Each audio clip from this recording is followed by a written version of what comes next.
ต่อไปแม่พบกับ ลบออกแล้ว ข้าวอันซาของเจจิมาในบทเพลงแก้วมันเก่าขอเชิญคนฟัง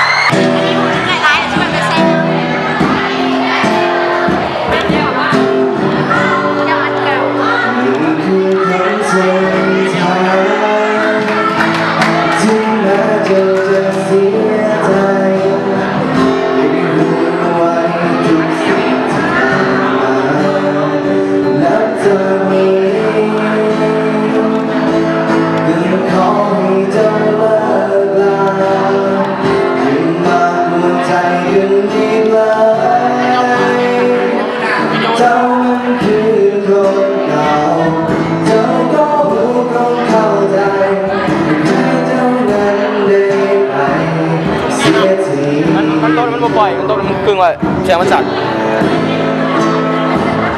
ความหมายในวันนี้ขอมีเยื่อใยกันอีกเลยให้เข้าใจคนดีที่ต้องทำแบบนี้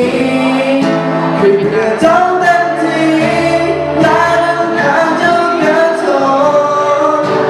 ฝากคำสุดท้ายให้ตั้งใจฟังให้ดีนับจากนี้ให้เธอใส่ใจเจ้ามันเก่า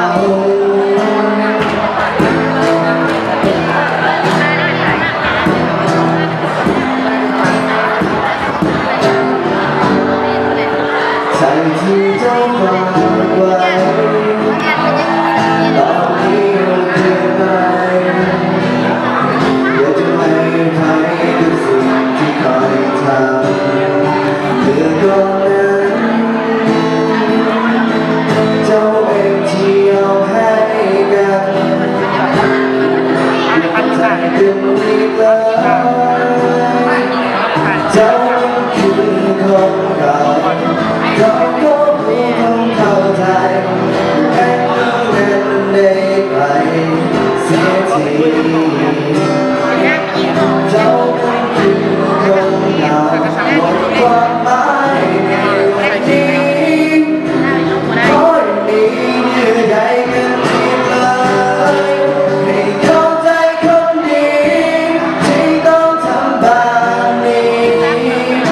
เพื่อเท่าเต็มที่และน้ำตาเธอกระทบฝากคำสุดท้ายให้ตั้งใจฟังให้ดีนับจากนี้ให้เธอใส่ใจใจคนดีที่ต้องทำแบบนี้เพื่อเท่าเต็มที่และน้ำตาเธอกระทบฝากคำสุดท้ายให้ตั้งใจฟังให้ดีนับจากนี้ให้เธอใส่ใจเจ้า